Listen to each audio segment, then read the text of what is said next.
Muito bem, estamos de volta com o terceiro e último bloco do nosso programa de hoje. Boa noite, Rio Branco, na sua TV Rio Branco, canal 8 SBT. Mais uma vez, obrigado pela sua audiência. Eu quero mandar uma boa noite especial ao Castro e ao seu filho Isaac, um adolescente que eu tive o prazer de conhecê-los há 2 dias lá no Alto Posto Júnior. Muitíssimo obrigado pela audiência, tá? Ao seu Castro e também ao Isaac. Nós temos aqui o apoio da Purifique, o melhor da água alcalina, da Nilmag, que representa no Acre os produtos Conforto Mag, da Papelaria Modelo e do Grupo Araújo, Araújo Mix e o Araújo Supermercados. Bom, para quem não sabe ou não lembra, em 15 de março de 1989, portanto, há 29 anos, o empresário Narciso Mendes, o seu irmão Naildo Mendes de Assis, a deputada Célia Mendes e outros membros da família Mendes fundava aqui no Acre, criava, institucionalizava aqui no Acre a TV Rio Branco. A minha, a sua e a nossa TV Rio Branco. Na certeza de que no amanhã, seja lá que dia for, as incertezas, as injustiças sociais, os atentados à democracia sejam apenas uma página virada, uma página superada, que nem nas estatísticas ou nos fatos históricos a gente possa consultar. Afinal de contas, a democracia precisa e deve ser exercida em sua plenitude. 29 anos depois, a TV Rio Branco pode olhar para trás e dizer que não por acaso ganhou o título de a Escola de Jornalismo. Também não por acaso os melhores e os mais atuantes jornalistas do Acre passaram pela redação da TV, pelo estúdio aqui da TV Rio Branco, ou pela redação do Jornal Rio Branco, que é a empresa mãe do complexo. O Jornal Rio Branco que completa no próximo ano 50 anos. A TV Rio Branco vai completar 30 anos e o Jornal Rio Branco 50 anos. O Jornal Rio Branco é o segundo maior meio de comunicação do Acre, aliás, o mais antigo, o segundo mais antigo, perdendo apenas para a Radiodifusora Criana. Também, não por acaso, a TV Rio Branco ganhou o título de Escola de Jornalismo. Jornalismo com responsabilidade social, jornalismo verdade. Também não por acaso ela chegou em alguns momentos a ser comparado com uma empresa, com uma instituição filantrópica, por ajudar a quem precisa, por dar voz a quem não tem voz. É por isso que a gente pode olhar para trás também e dizer que, se ainda não somos a TV mais assistida do Acre, a de maior audiência, temos um outro título talvez mais importante. É a TV mais querida do Acre. É a TV que você vê. Para falar mais sobre a TV Rio Branco, quase 30 anos, só falta um, está aqui com a gente o empresário Narciso Mendes. Seja bem-vindo, doutor. Tudo bem? Tudo bem? Tudo bem. O texto foi de improviso. Aliás, o teleprompter foi extinto há exatos 20 anos. Porque de forma improvisada, a gente não fala pelo teleprompter, a gente fala pelo coração, doutor? Desculpe aí, às vezes, algum gaguejado, mas faz parte também. O título, o texto, fica mais original. A gente fala, repito, pelo coração. Por isso ele fica muito mais autêntico, muito mais sincero e verdadeiro. Doutor Narciso, qual foi a motivação que o senhor teve para, há exatos 29 anos, inaugurar a TV Rio Branco? Um ano antes, o senhor já tinha comprado o jornal Rio Branco, em 88. A vida das pessoas está sempre à mercê do imponderável, Eu nunca me imaginei metido com uma atividade com tanta importância como é a da informação. E nesses 30 anos, cada vez mais a informação está se fazendo importante e necessária. Naquela época, alguém acusava que aquilo era uma aventura. Essa alternativa está descartada porque uma aventura não dura 29 anos. 29 anos. Não é? Aliás, se somar com o primeiro ano do jornal, são 30 anos. Agora, não sei se a TV Rio Branco cumpriu, e até deva não ter cumprido a contento este papel fundamentalmente importante. Porque uma das coisas que mais me preocupa hoje no Brasil e no mundo é que os veículos de comunicação, e tanto mais importantes são, ao invés de informar, está desinformando. O senhor sempre critica os setores mais tradicionais e mais influentes da nossa imprensa, a imprensa nacional. Por quê? Não, porque uma das desgraçadas heranças que nós herdamos da ditadura militar, ou dita mole, não sei, porque ela não foi tão dura quanto se diz e nem tão mole quanto se pretendia.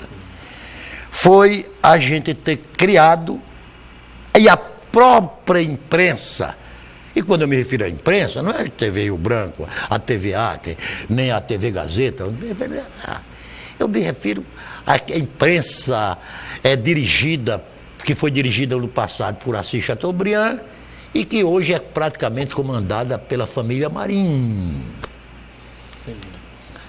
Incutiu na cabeça da sociedade que a liberdade da imprensa tem que ser ilimitada. O senhor pensa diferente? Porque nada na vida é ilimitado. Tem que ter limite, tudo. Montesquieu, o grande filósofo que o mundo aplaude, ele dizia que até a virtude precisa ter limites. Até a virtude precisa ter limitada. Então, a imprensa... Há alguns que dizem que o excesso de humildade vira imbecilidade. Então, o que é que acontece? Quando a gente fala que a imprensa tem que ser livre, queria botar uma vírgula, com responsabilidade. Livre, mas com responsabilidade. E pensa, você não pode se achar-se livre e chegar dentro de um teatro lotado e dizer fogo! Causa um pânico. E hoje o que nós estamos assistindo é que a nossa imprensa, majoritariamente, e os principais veículos de comunicação, ao invés, ele está usando a liberdade que imagina possuir para se tornar palco de grandes espetáculos midiáticos. Verdade. Isso é terrível. Isso é terrível. A imprensa não pode manipular a notícia. A imprensa, por exemplo, 2 assuntos altamente discutidos ultimamente pela imprensa. E olha aqui, às vezes as pessoas dizem, Narciso, você virou petista ou lulista? Nunca fui nem nunca serei nenhum dos dois. Eu ia fazer a pergunta, mas eu nunca fui nem nunca serei. Você sabe quantos metros quadrados tem o tal triplex do Lula, pelo qual ele foi condenado a 12 anos de cadeia? 180 metros quadrados de área. Ué, um apartamento com 180 metros quadrados, ser chamado de triplex, é uma ameaça a quem mora num triplex e quem sabe o que é um triplex. Outra coisa, a tal foro privilegiado. Se você olhar em toda a nomenclatura da nossa legislação, em nenhum lugar está escrito que existe foro privilegiado. Não existe. Até porque se existisse, o próprio nome seria uma estupidez, uma insensatez. Própria democracia. O que existe é foro por prerrogativa de função. É a função que tem este foro, não é a pessoa. Mas como nós estamos vivendo um momento onde a atividade política tem que ser criminalizada de qualquer forma, aí diz que o político tem foro privilegiado. E o pior de tudo, se você verificar, tem mais funções que tem esta prerrogativa no Poder Judiciário e no Ministério Público do que na atividade política.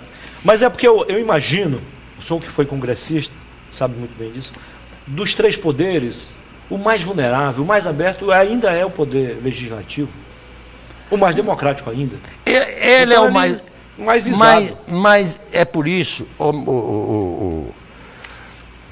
o Bernardo Cabral, na época da Constituinte, que eu participei, e que confesso que quase tudo que eu pretendia ver aprovado na Constituinte não foi aprovado.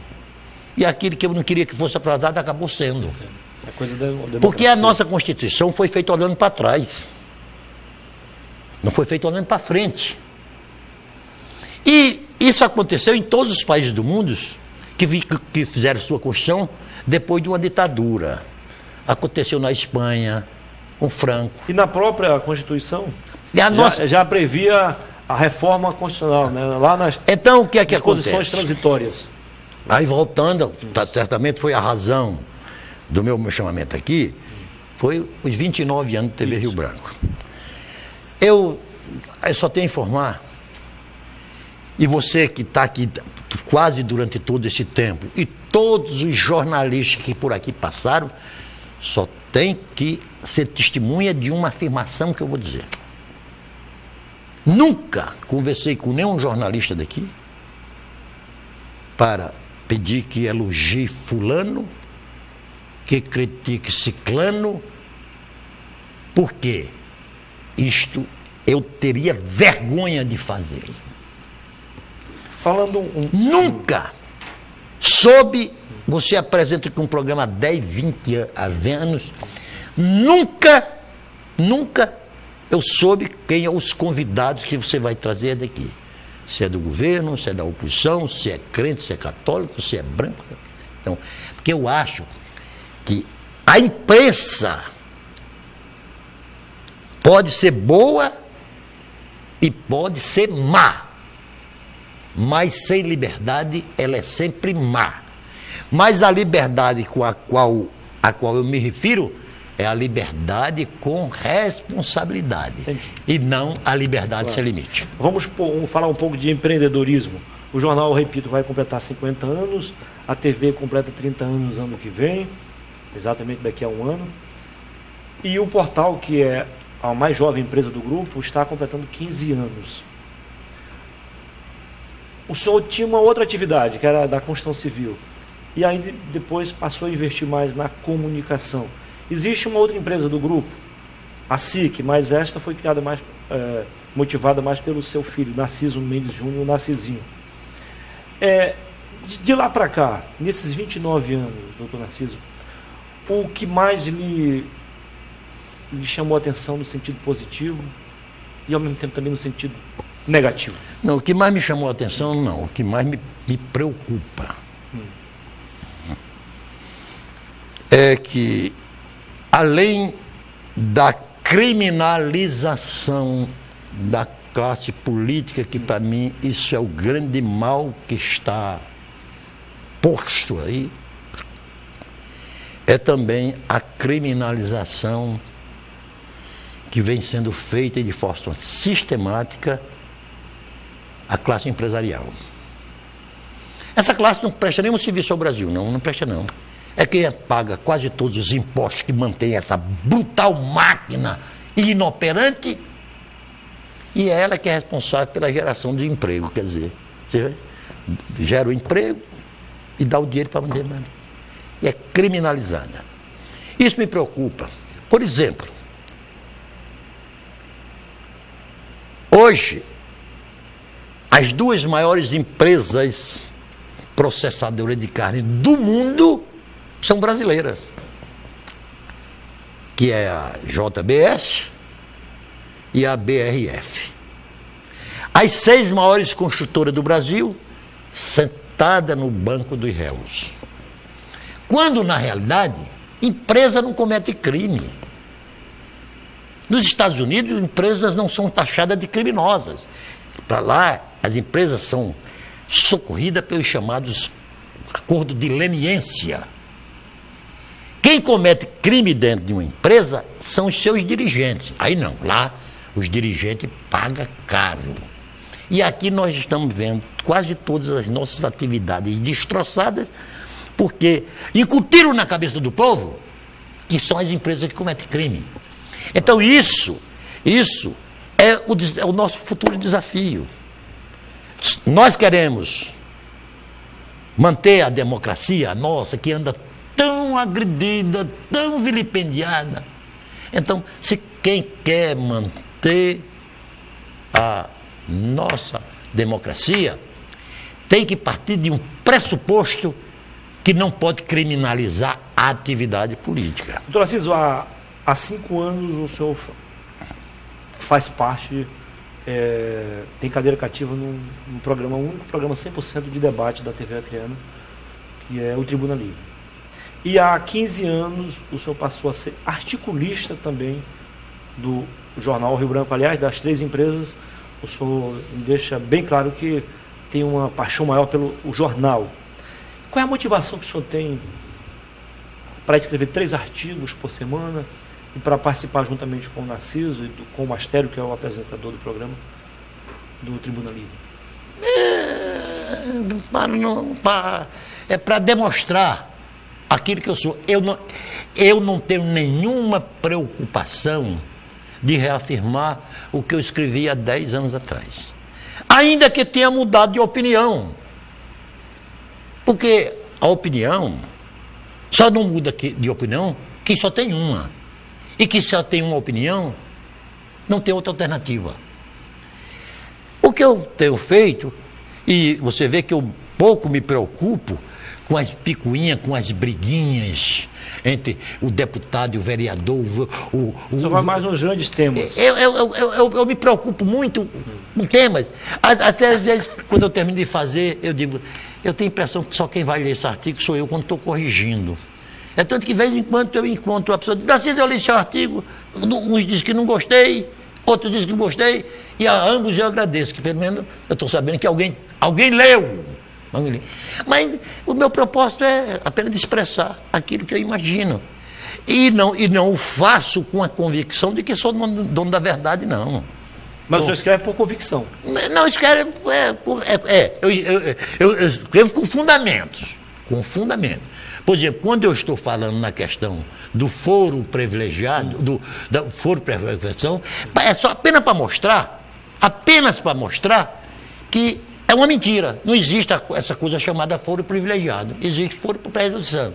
Que o foro não é da pessoa, é da função. Apenas para isso. Porque senão... Por exemplo, há um fato hoje, clamoroso, um assassinato brutal de uma vereadora do Rio de Janeiro. Ontem.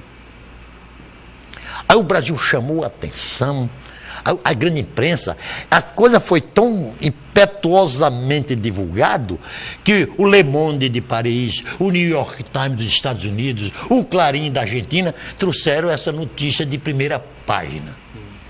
Eu digo, me diga uma coisa, no Brasil morre 180 pessoas, são assassinadas brutalmente, 180 pessoas por dia.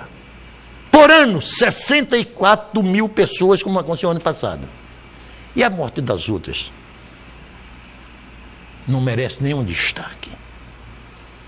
Então, é essas questões que eu falo.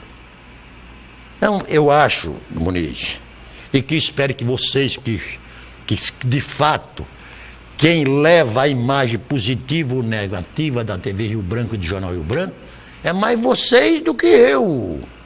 Apenas o que eu peço, o que eu espero, e não só do Jornal Rio Branco, da TV Rio Branco, de todos os outros veículos de comunicação, que não se ache dono da verdade, que entenda que nada na vida é absoluto, a não ser a absoluta certeza de que tudo é relativo. Para encerrar, algo não tem muita coisa a ver com o que a gente está a discutir, mas eu quero a sua opinião também, não precisa ser de forma detalhada, de forma sintética mesmo. Por que o senhor tem demonstrado claramente que é contra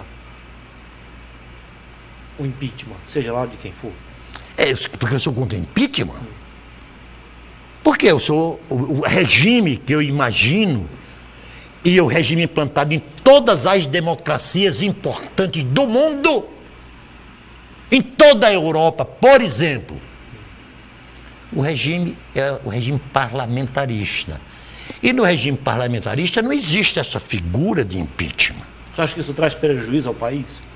Porque o Brasil é um país que não educar o povo e o povo continua contraditório. No Brasil e no mundo, ninguém quer governo incompetente e desonesto comandando.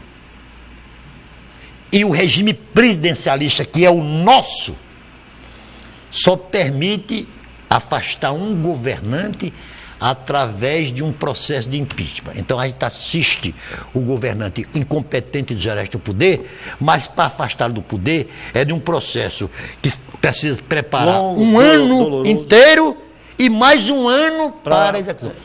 Você sabe como é que acontece o afastamento de um governo ruim no regime parlamentarista? Imediato. O chefe do governo vai dormir, primeiro-ministro ou chanceler, dependendo da denominação, o chefe do governo vai dormir, aí no outro dia acorda sabendo que o Congresso votou um voto de desconfiança e ele não é mais primeiro-ministro. Então, e isso acontece sem trauma. Não precisa dizer que ele está saindo por incompetente, porque é ladrão, porque é isso, porque é aquilo. E aqui no Brasil, e nos países que adotam o regime presidencialista, o impeachment é seguido depois de um linchamento moral e político do governante. Que aí tem consequências trágicas na economia. Você não viu nas questões o que é que sociais, acabou econômicas. acontecendo com a presidente Dilma Rousseff? Se eu fosse parlamentar, eu estaria lá preparado para dar um voto de desconfiança nela, que ela perdeu as condições políticas de governar. Mas ela era presidente num regime presidencialista. Então tinha que arrumar um crime, porque sem crime de responsabilidade não há impeachment. Aí disseram que a presidente Dilma Rousseff deu pedalada fiscal. Olha o crime que encontraram, que também não existe no Código Penal, nenhum crime codificado como pedalada fiscal. Aí a presidente Dilma foi afastada do poder por ter dado algumas pedaladas fiscais. Mas para encerrar essa história, e a imprensa contribuiu muito isso. Nos últimos 60 dias, 90 dias, você nunca mais viu falar que existisse esse crime chamado pedalada fiscal. Não. E os governadores e prefeitos e presidente da República estão pedalando todo dia. Hein? Muito obrigado, doutor. Você está entendendo? Foi um prazer. Sucesso. Muito obrigado mesmo pela entrevista. Parabéns pelo empreendimento. O programa de hoje fica por aqui. A gente volta agora só na próxima terça-feira, porque amanhã o doutor Narciso estará no Tribuna Livre com o Astério, 2 convidados e o Osmir Lima. Na segunda-feira, a Jocely Abreu apresenta mais uma edição do programa da Jô e do Crespo, né? Isso mesmo, a programação da TV Rio Branco é sempre assim, diversificada, para você não perder nenhum lance importante. Tenham todos uma ótima noite e bons sonhos.